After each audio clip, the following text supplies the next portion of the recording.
Meanwhile, when a crowd of many thousands had gathered, so that they were trampling on one another, Jesus began to speak first to his disciples, saying, "Be on your guard against the yeast of the Pharisees, which is hypocrisy. There is nothing concealed that will not be disclosed, or hidden that will not be made known.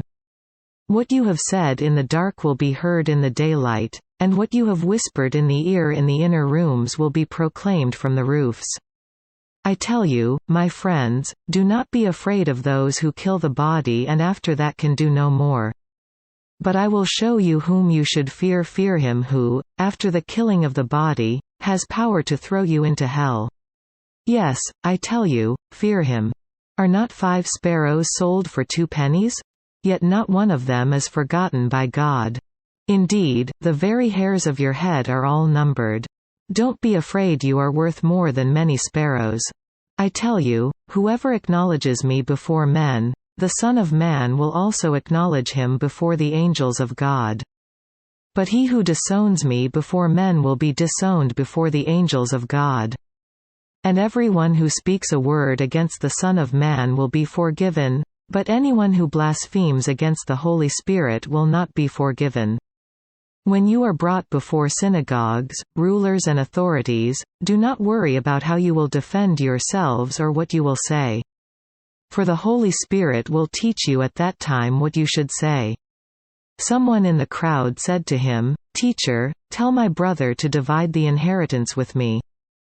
Jesus replied, "Man, who appointed me a judge or an arbiter between you?" Then he said to them, "Watch out. Be on your guard against all kinds of greed. A man's life does not consist in the abundance of his possessions." And he told them this parable: The ground of a certain rich man produced a good crop. He thought to himself, "What shall I do? I have no place to store my crops." Then he said, "This is what I'll do. I will tear down my barns and build bigger ones, and there I will store all my grain and my goods. And I'll say to myself, you have plenty of good things laid up for many years. Take life easy, eat, drink and be merry." But God said to him, "You fool! This very night your life will be demanded from you. Then who will get what you have prepared for yourself? This is how it will be with anyone who stores up things for himself but is not rich toward God." Then Jesus said to his disciples, "Therefore I tell you, do not worry about your life, what you will eat, or about your body, what you will wear.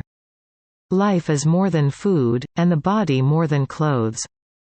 Consider the ravens, they do not sow or reap, they have no storeroom or barn, yet God feeds them. And how much more valuable you are than birds. Who of you by worrying can add a single hour to his life? Since you cannot do this very little thing, why do you worry about the rest? Consider how the lilies grow. They do not labor or spin. Yet I tell you, not even Solomon in all his splendor was dressed like one of these. If that is how God clothes the grass of the field, which is here today, and tomorrow is thrown into the fire, how much more will he clothe you, O you of little faith? And do not set your heart on what you will eat or drink, do not worry about it. For the pagan world runs after all such things, and your Father knows that you need them. But seek his kingdom, and these things will be given to you as well. Do not be afraid, little flock, for your Father has been pleased to give you the kingdom. Sell your possessions and give to the poor. Provide purses for yourselves that will not wear out, a treasure in heaven that will not be exhausted, where no thief comes near and no moth destroys. For where your treasure is, there your heart will be also. Be dressed ready for service and keep your lamps burning. Like men waiting for their master to return from a wedding banquet, so that when he comes and knocks they can immediately open the door for him. It will be good for those servants whose master finds them watching when he comes.